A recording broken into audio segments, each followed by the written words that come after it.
Hey everyone, welcome back to the show. Today's Elevate Your AIQ guest is Ben Zweig. He is the CEO of Revelio Labs and a leading voice in labor market analytics.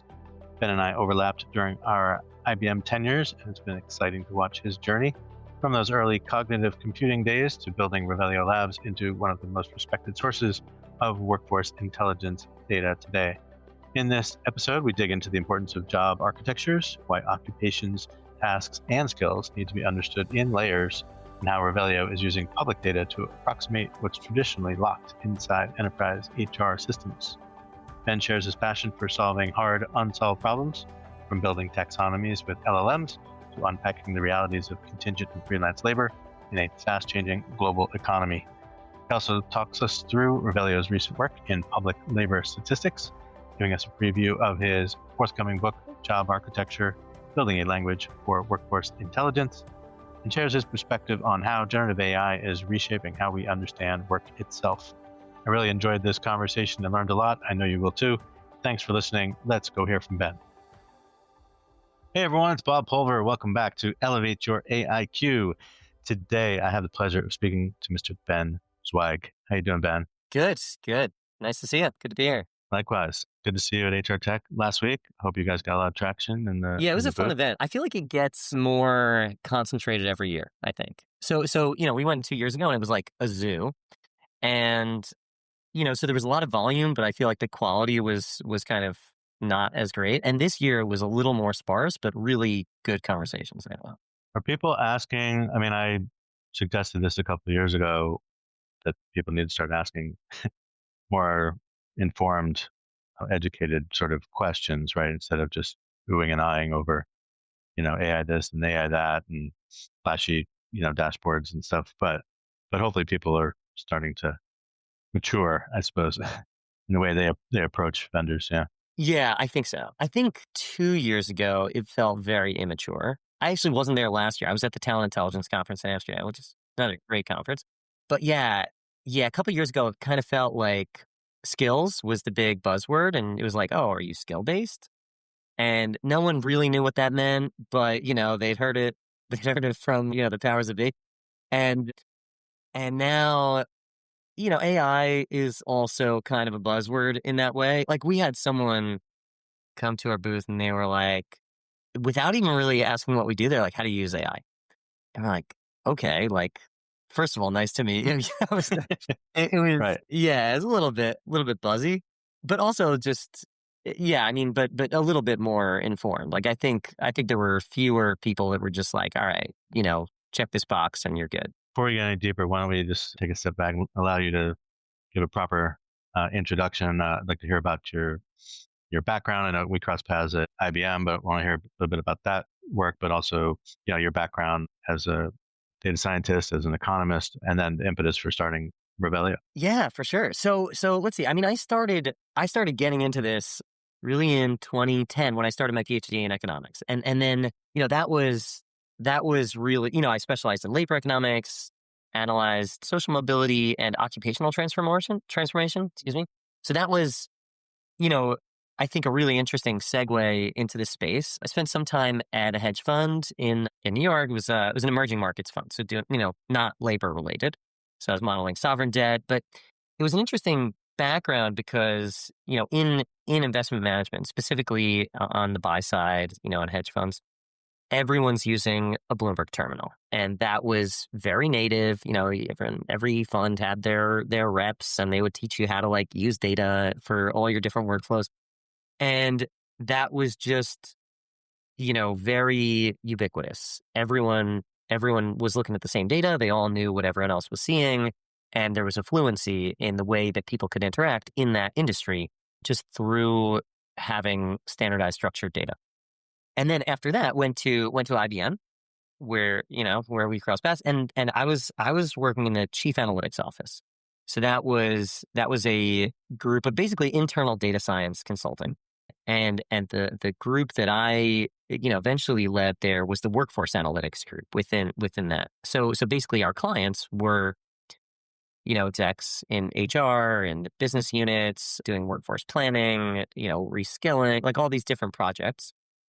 And it was at that point that I think, you know, yeah, just to back up even further, like at IBM, we were deep into AI, which at the time, they called some, cognitive analytics or whatever, whatever they Yep. called it. Cognitive computing. Yeah. Yeah, but it was really in the early days of large language models, which was very exciting, and we got to use, the state of the art LLMs at the time, which was so cool. But I think what I felt was the main issue was that, we were just analyzing internal IBM data. And there was no world where we could access the internal data from Oracle or Accenture, like that just was not in the cards. We had to like beg and, sign our life away to access internal data, which was difficult. But it just felt like the ubiquity of public data that existed in financial markets just did not exist in labor markets. And as an economist, you can sort of deconstruct the economy into labor and capital. And labor markets are roughly 2/3, are responsible for 2/3 of economic output, and capital is responsible for 1/3.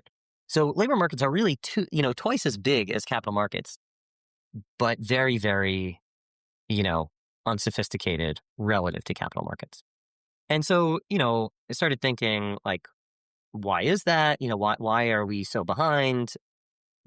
And basically, there's a lot of reasons, but I think one primary reason that I thought was the availability of shared information. So I had this thought with my co-founder that we could basically harness the full universe of public employment data and get something like a reconstruction or an approximation of what shows up in the HR database for every company. So, at IBM, we had, let's take me for example. I was an employee. I had, my name, a job title, and start date and all this information. But a lot of that information was also on my resume and on my LinkedIn profile, and that's public. So I thought, like, all right, if we could get this for everybody, we can approximate, the HRIS for every company, and what that would enable is really comparisons across companies. So much of people analytics is really making comparisons, finding some variation within the company. But, the essence of strategy is about differentiation outside the organization. And that just was not done. So, I kind of thought, we're talking about strategic workforce planning, which is like not very strategic, it's just operational workforce planning. And wanted to infuse some strategy into the whole, people analytics workflow. Yeah. No, it's really interesting. It seems like there's other analogies. I mean, even as I think about, to your point, like that most organizations are not doing truly strategic workforce planning, and whether that's because they don't have the data, they don't have the people, or they don't recognize the value.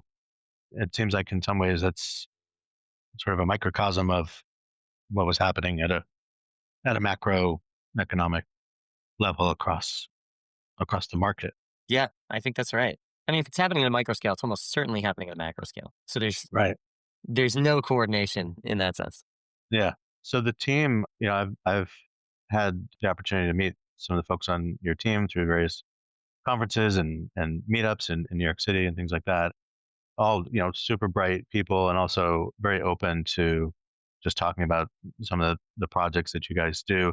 It seems like I always think of you guys as sort of like this Swiss Army knife of data and analytics projects, because every time somebody says something like in the talent intelligence, collective chats and things like that, someone will just come up with some random, hey, would it be possible to do this, this, this? And you guys always step up and be like, yeah, we could do that. It's like, you guys, seems like there's nothing that you don't, turn away. If the data exists on the planet, you guys have a way of pulling it into, derive, deeper insights into something that is relatively novel. So how do you think about how you structure the team and have that kind of sort of adaptability? Because it's more than just gathering a bunch of data.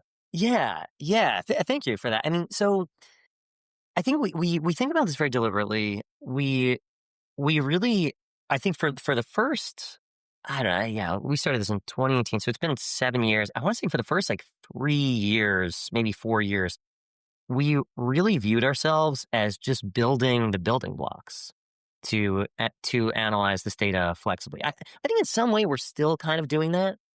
So, we have all this data, which, is, every public online profile, every job posting in the world, every, employee review, every freelance platform profile, so like all the data's out there. And, of course, it's not so simple as just like, oh, you have the data, let's query it.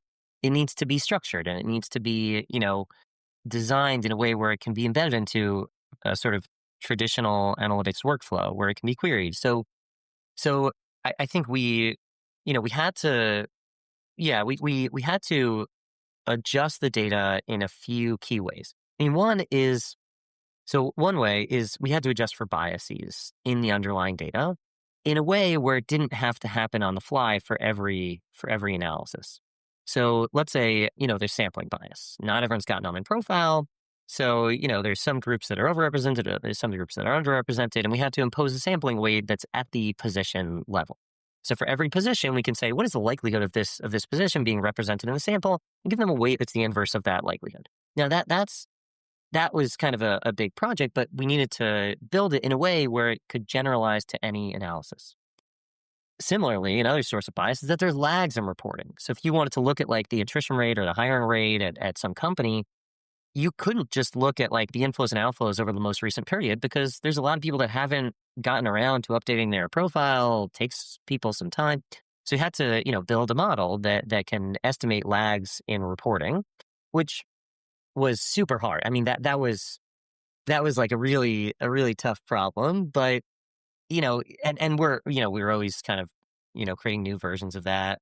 And then, there's so that's one problem that also had to generalize. And then there's, mappings to companies, there's mappings to, and then there's taxonomies, which is a whole other thing. So mappings to occupations, to skills, to work activities. And once you kind of have these mappings, these bias adjustments, then anything's queryable. Then you can be like, all right, great. Now let me run this pipeline that adjusts for these 50 things that need adjustments in every analysis, and then you get something that's pretty clean. Now we're not done by any stretch of the imagination. There's still tons of things that need to be properly classified or further enrichments and things like that. But I think this, there's this approach of like starting broad, so we didn't say, oh, first we're going to focus on like, the healthcare industry or something, like we needed to get all the data possible. So so starting broad in terms of data coverage. So, not just focusing on one country, just global data across the whole, occupational landscape, focusing on the building blocks, and then also trying to build a team that's drawn to solving hard problems and yeah, I guess that's kind of how we've tried to do it. And yeah, I mean, there's still some things we can't always answer, but I think we can be relatively flexible. Yeah. I guess I think about all that's going on in the labor market. Obviously, I spend a lot of time in the talent acquisition space and trying to be a sponge in some of these, analytics and talent intelligence communities so that I can better understand how things are correlated. Obviously, you've got to teach people the difference between correlation and causation when it comes to, what levers to pull and, what things are truly, meaningful or just sort of incidental relationships. And so, but it's hard. I mean, I think about talent acquisition teams, which, recruiting is not easy these days. But obviously, I guess my greater empathy is for job candidates trying to navigate this and understanding what do I have to do? Like here I am with this, I've got a college degree, maybe even graduate degree. I want to work. I'm anxious to work. I think I'm a good employee and teammate and leader. And yet I can't even get an interview. I can't even get in the door. And it just seems like, it's not easy navigating things at a personal or, let alone sort of macro level to see how do I best position myself and what companies should I even am I targeting the right companies? Maybe I need to pivot to another, industry. So, but I mean, the platform itself is not really, obviously it's not geared towards the average, job candidate. But like, how do you think about that aspect of the labor market? Because it just seems like, the more insights we can get, the more we should be able to help. Maybe this goes into, Department of Labor kind of territory, but it just seems like of there's a lot of data, there's a lot of insight that we can derive, and how do we perhaps repackage that to help, candidates really figure out where they need to position themselves. And that probably starts in sort of young adulthood, right? When we think about whether or not to even go and get a college degree, am I going to see the ROI of that? Because your kids are younger than my daughter, but I mean, the price of, some of these higher education institutions is just obscene. Yeah, it's crazy. The way I think about it is that in its essence, this is an information problem. And, there's buyers and sellers, there's firms that want to, buy labor, and there's individuals that want to sell them. And neither of them are coming in with full information. So there's a lot of friction in this process. And actually really early on, we were thinking about creating a kind of analytics tool for individuals. We actually bought the domain name Open Career. So that's actually the first name of the company, So we really thought about this.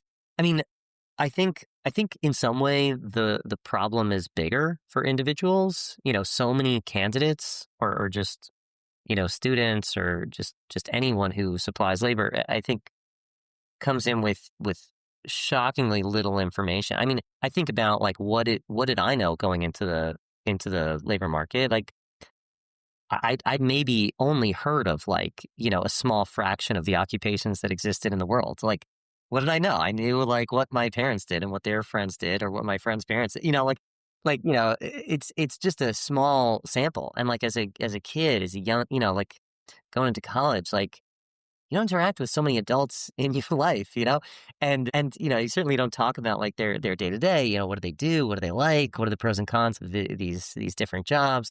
It's completely new, and that's not really what we learn in college. Don't get me started on like career centers, but university career centers are close to worthless. So it's a huge issue. I think in some way a bigger issue.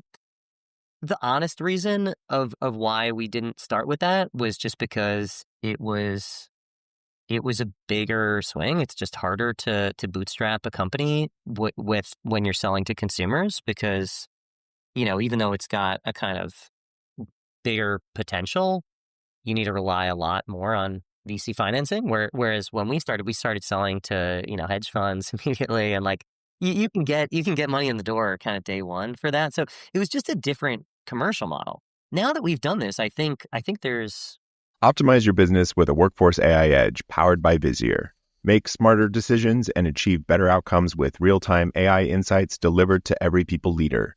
Explore more at visier.com.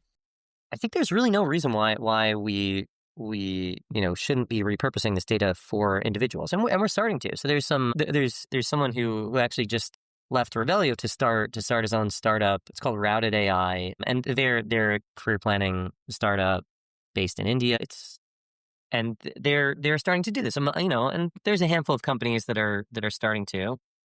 I think there are a lot of career planning companies that don't get off the ground, and I think it's because if you are analyzing jobs, you really need excellent taxonomies of occupations. You really need a good sense of seniority levels in order to understand transitions and career paths. And that's just really hard to do. So I think, to a hammer, everything's a nail, but to me, I kind of think, all good analyses rest on the right job architecture, the right taxonomies. And that's what most of these companies are not doing terribly well.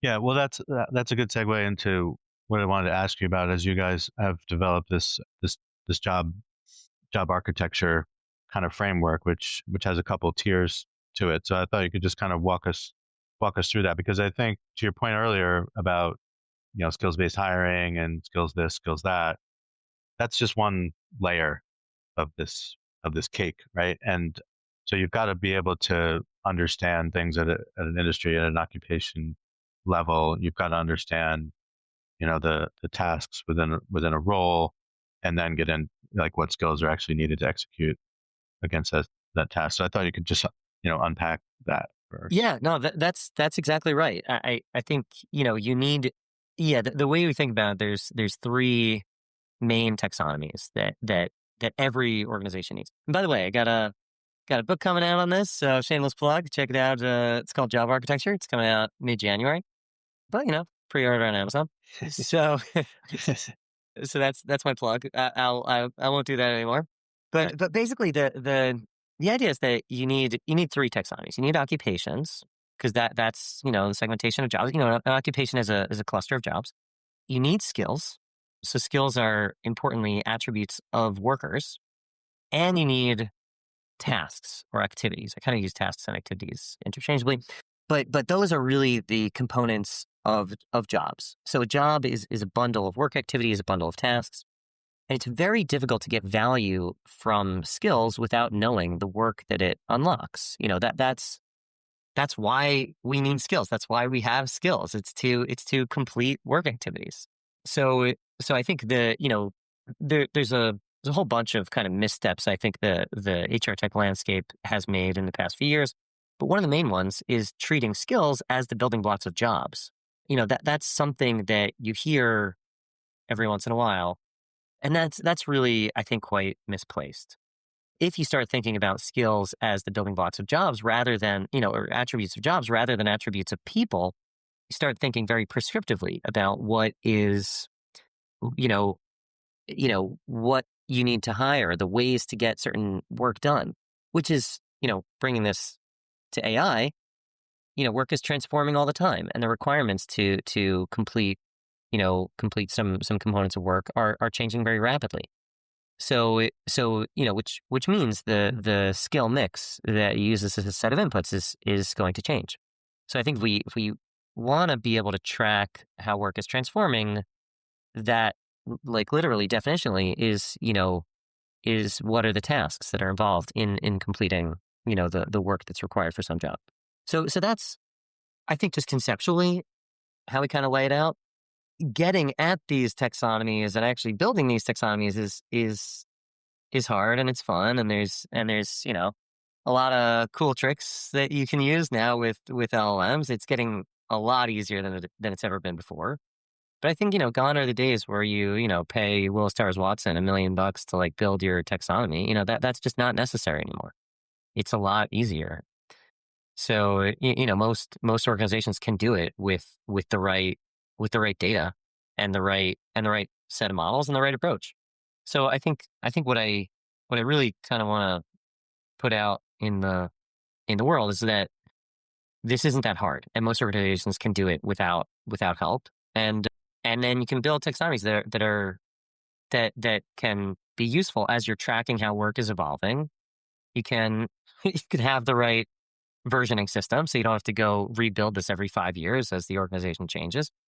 And that's going to position companies to adapt to technological shocks, to changing business priorities, to a changing workforce, just much more flexibly.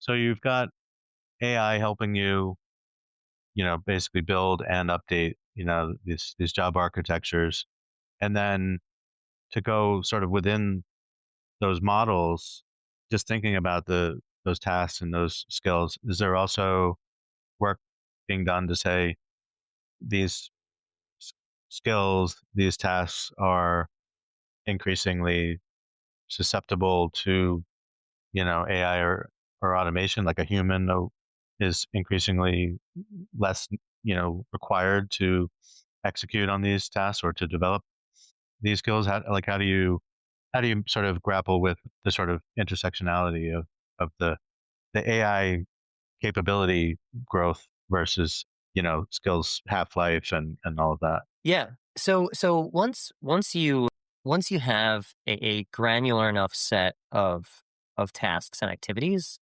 then every task or activity can be scored based on how vulnerable it is or how exposed it is to automation. Now, one thing I want to just be really clear on is that automation happens at the task level. It doesn't really happen at the skill level. So once some tasks get automated, then you can think, oh, well, now the bundle of skills required to complete a different set of tasks is maybe evolving. So I think that's perfectly valid, but you really need this good, this good taxonomy of work activities and tasks.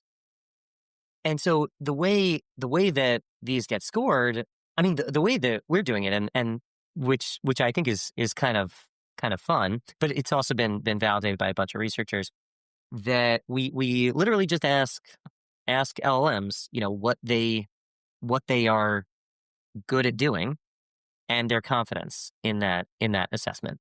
So we could say, I don't know, I'm going to pick a random activity, but let's say reviewing legal documents for something. That's something that it can score its capability on. Let's say scale from 1 to 100, 1 to 5, whatever it is, and then the confidence in that score. And that's something that is specifically related to the exposure to generative AI. But what's nice about that is that you can do this for any type of technology. You can say, well, how exposed is this to robotic process automation or to whatever the next technology is out there that has not been invented yet? So it's quite flexible, and that approach tends to outperform kind of rubric-based assessments of exposures.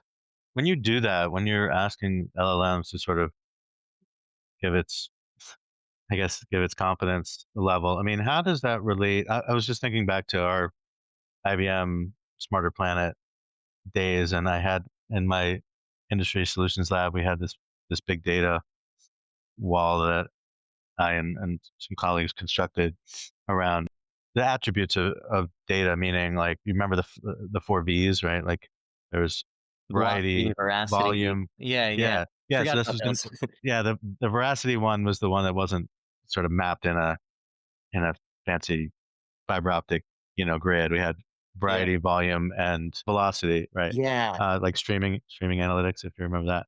And the 4th V was veracity. And so thinking about AI, hallucinations, I mean, this is important for it to be, as honest and accurate as possible before you then use it as a foundational, capability to do all this other work. So how do you guys, is it just another set of, evaluations that you ensure it's not completely bullshitting you, or like? Yeah. So there's ways to evaluate this that are, I mean, so there's ways to evaluate it using AI itself. So there's ways to kind of score these assessments. And then of course there's some auditing process after the fact. So, if someone notices like, this label's like a little weird, or like too general or whatever, then there's kind of an override process, which I guess has to exist. But I've been surprised by how minimally that's really needed. So the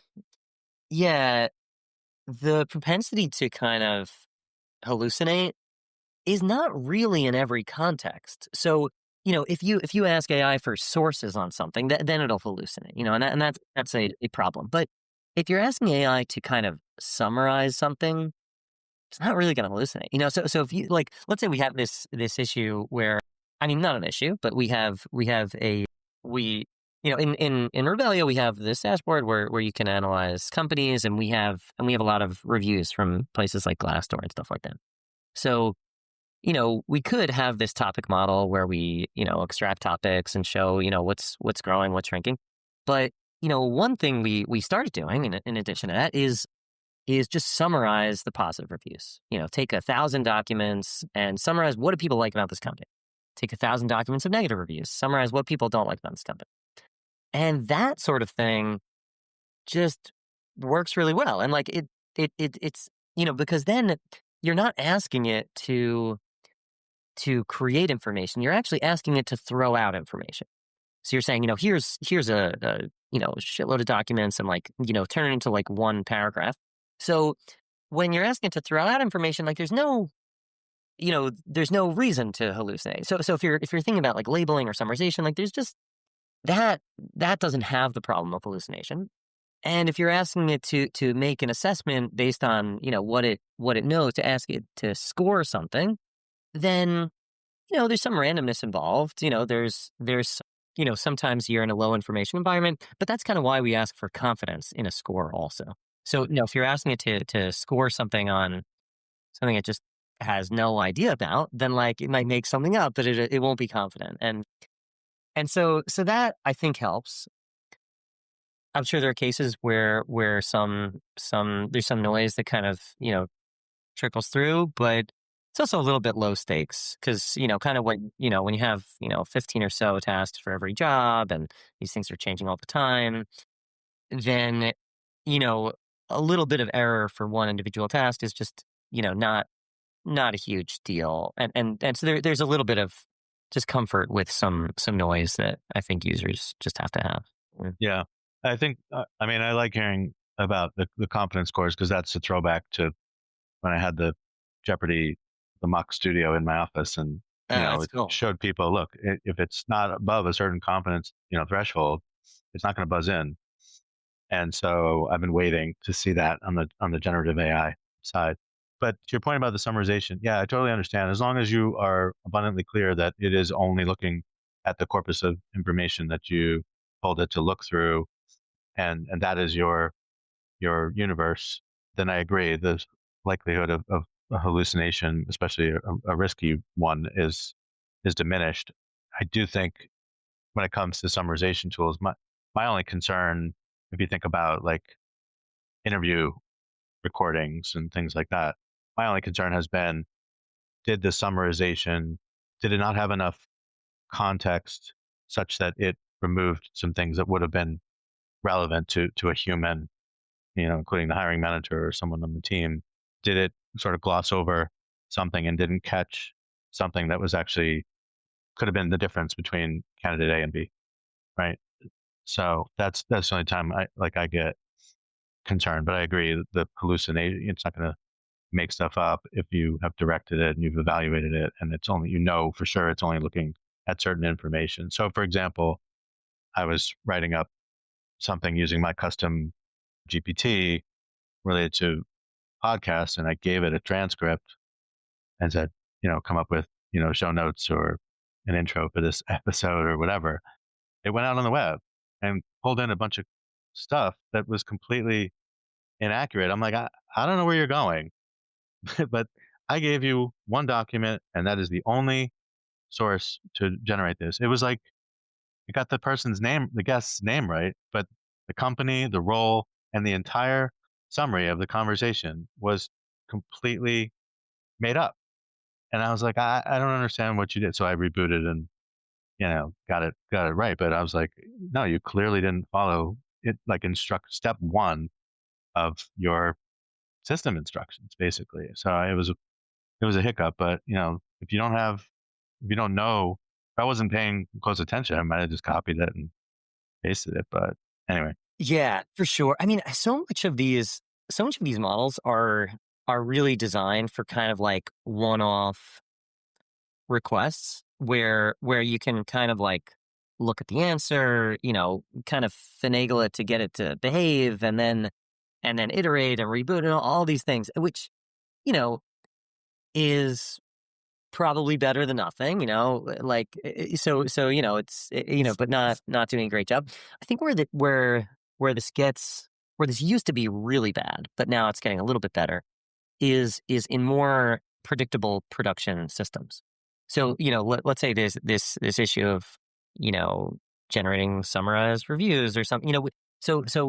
Summarizing labels. Let's say we have this model of industry where we have embeddings of companies, and we have company similarity. And in this company similarity model, we say, okay, here cluster this set of companies, call it an industry, and it's a way to get like granular subsectors. But then we have this set of companies, and we are like, well, we have to create a label for it. So we ask ChatGPT, can you make a label? And it has to do this 10,000 times, and we're not going to review it each time. And sometimes the label is... Hey there, I'm Tim Boris, host of the Working Well podcast, where business strategy meets human sustainability. If you're an executive, a leader, or change maker ready to ditch burnout, build thriving teams, and drive real results, this is your next must listen. Tune in on the Work Defined Network or at timboris.com/podcast. Really not what we want. So, it'll be like, you put in the top end companies and it'll say, services firms based in Brazil that have what, it's like really, really specific. And you're like, okay, this is like not an industry label. So you have to put in all these rules like, don't include geography and this and that. And like, sometimes it listens, sometimes it doesn't. But that's the sort of thing where, I actually don't know if this is better in the latest versions. Like, I think I'd heard that GPT-5 was better at this sort of thing. But yeah, just like instructions just get missed. And then, you can't really rely on it for production systems because this manual review is still necessary. But I think things are getting better. Hope things are getting better. Yeah. No, I think they are. I mean, I do agree. People sort of try to say, "Oh, this is the worst AI you'll ever experience," or whatever. But in a way, you hope it's true. I mean, there might be some little dips, right? Oh, something was going on with this model. Now we got to fix it. But overall, it's an upward, trajectory, right? It's almost like Apple or Google like did a point release on your mobile operating system, and somebody missed a bug, and they got to go back and do another point release and fix it or whatever. In general, it's still getting better over the long term. So that's what we hope for everything, I guess. Right. I wanted to circle back on something you guys have worked on recently at Revelio, this public labor statistics work that you guys have been doing. Deep respect for Bureau of Labor Statistics and Department of Labor. I know we both have friends in that department, but there were some hiccups, going on there. But this is really important data and information for companies across the globe to really understand. And so you guys have built, a platform to get access to a tremendous, data set with a lot of insights. I thought you could just dig into that a little bit. Yeah, for sure. I mean, about a month and a half ago, we decided to publish our own macro labor statistics called RPLS, Revelio Public Labor Statistics, where we publish something analogous to what gets released on Jobs Friday, which is the first Friday of every month. It's the monthly BLS data release. The headline number is change in payroll. So the change in employment in the economy. So how many people got added to the economy, how many got removed, and that's something that we felt like we were able to add to. And there's some uncertainty about that number. There's been revisions. I mean, there's always revisions. The hope is to keep them as limited as possible. But yeah, we felt like, another source of data would do a few things. One is that it can corroborate, a narrative. So if you're making high stakes policy decisions, you get BLS data, and just to back up a little bit, there's two surveys from the BLS. They survey establishments, that's the establishment survey, and they survey households, that's the household survey. And there's some things you can get from one and not the other. Like from the household survey, you could get labor force participation, unemployment, things like that. But really, when we talk about like changes in employment, we're really talking about what comes from surveying establishments. But then there's also ADP, which reports payroll changes, which is another source, and it's totally different from surveys, completely independent. The issue with that is like there's issues with everything, but our source is really from social media. It's from whatever shows up on the internet. And internet data has been getting better and better. I think if we released this a decade ago, everyone would have been like, internet, like that's garbage. Survey's the gold standard. now I think, the sentiment has shifted quite a bit. Now surveys are a lot more suspect. Surveys are getting harder and harder to maintain and get good response rates on. And, data exhaust from whatever happens online is getting much better. And there's much better tools to get real signal from that. But I think the strength is that it's really independent. It's a completely different data collection process. So, if you have these 3 different approaches to getting the same number and they're all derived independently and they're all telling the same story, that corroborates the story. Or if they disagree, then, that gives you a path to kind of, figure out what's going on even more. Then you have a mystery that you have to solve, and hopefully you get smarter from trying to solve that. So I think, if all these data releases, stay consistent, I think it seems like a positive thing. And if anything happens to any of the data releases, like, the new nominee for the BLS commissioner had floated the idea of pausing the Jobs Friday releases, which I think would be disaster.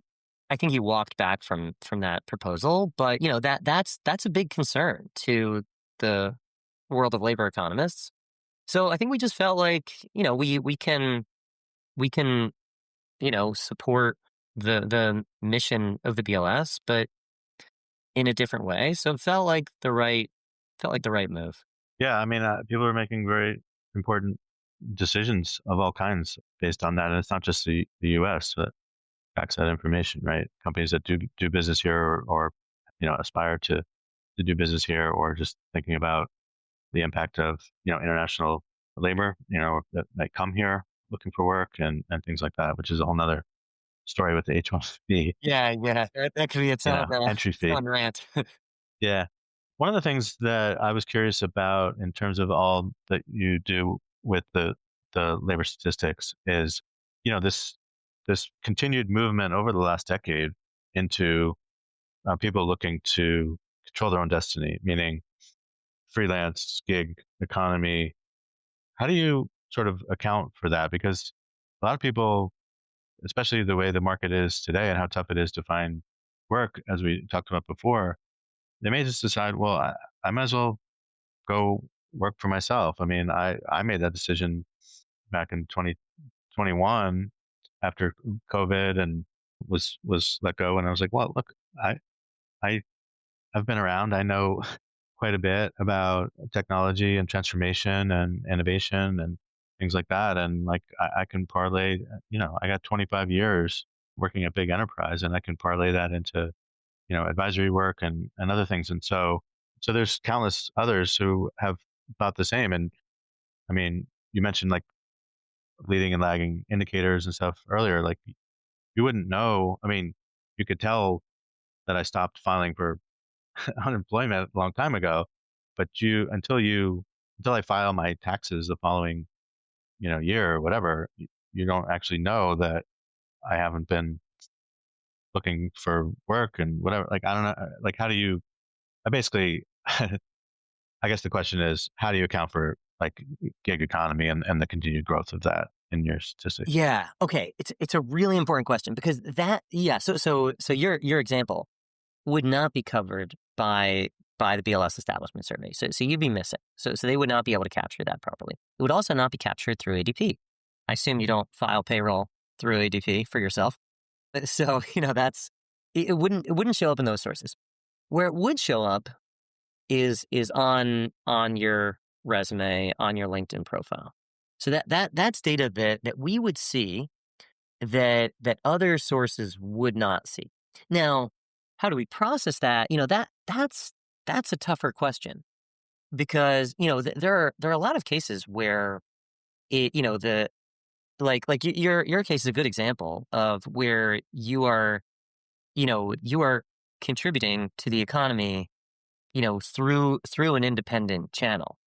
There are some other cases where someone loses their job and they want to mask that a little bit. And they say, oh, I work for ABC consulting firm, which is like a 1-person consulting firm, but like, I don't really have any clients. So, that's like that's another example where like, oh, maybe they're actually not participating in the economy. So, there's some ambiguity. There's also an issue where, you know, if this change does happen, do people report this right away? Do they report it after some time? Maybe there is some, stretch of unemployment where, this doesn't show up in a change. People don't say they're, between jobs or looking for work or whatever. So there's some underreporting as well.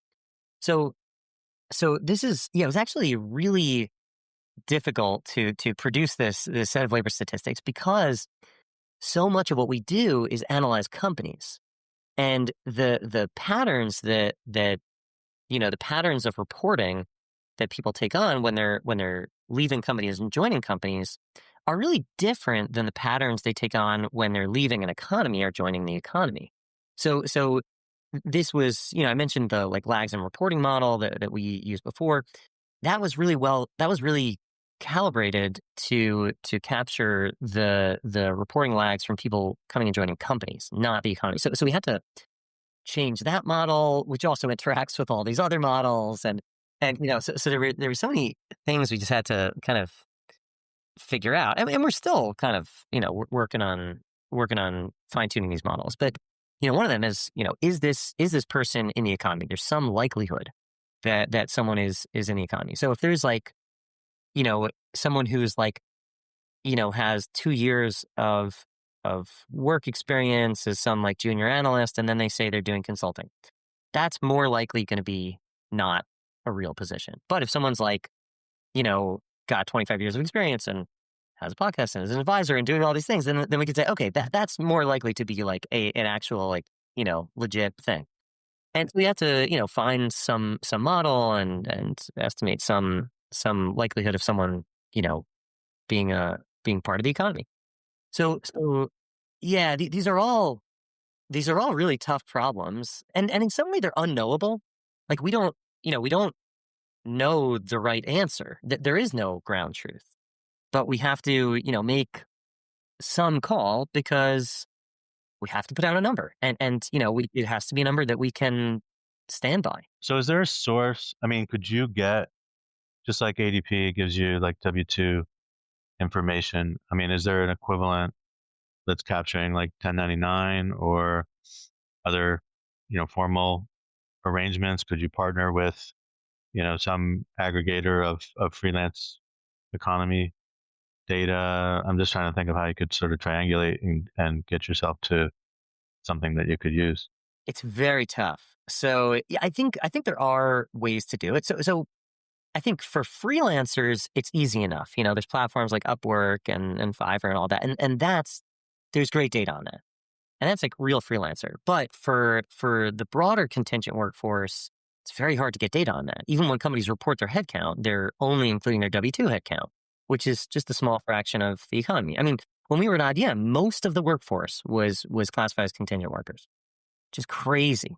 And same with Google and other companies. And when they report their 10Ks, that's half their workforce, if that. So it's not the real number. And getting that number is tricky because every company stores them in different databases, and and it's not in their HRIS, it's in their procurement database, or it's in some like like AMS thing or something. So there are probably companies that do this. Like I know Brightfield Strategies does some has some technology to kind of optimize the contingent workforce, and so it's I think the data's out there. Centralizing it and unifying it and mapping that is really tough.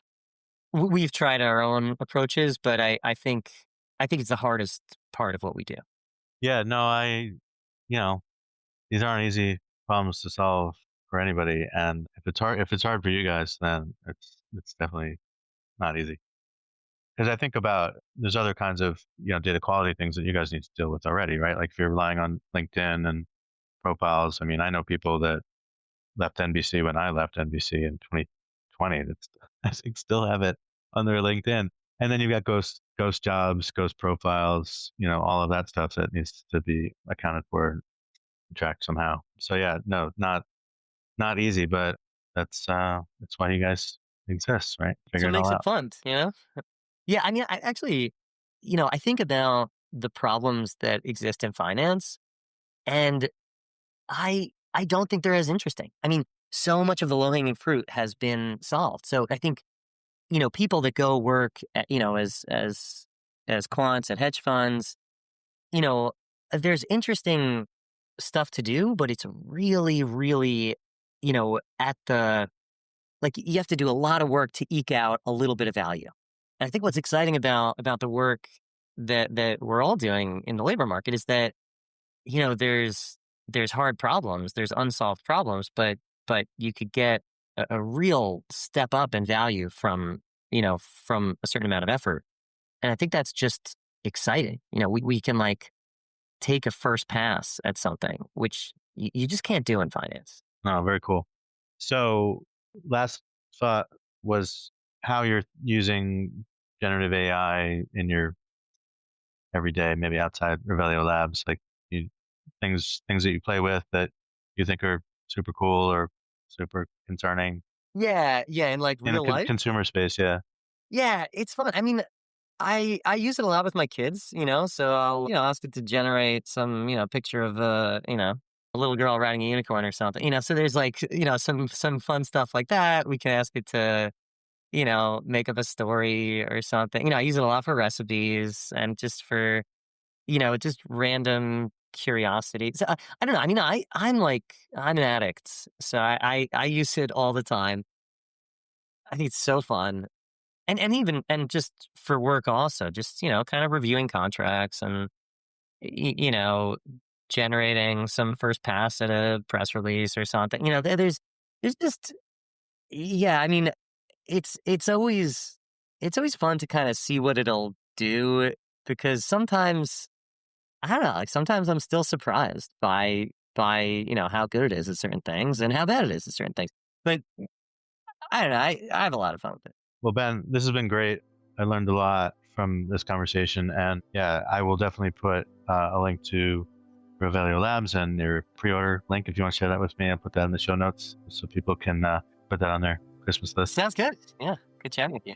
Yeah, no, really, really appreciate it. Thanks everyone for listening. We will see you next time.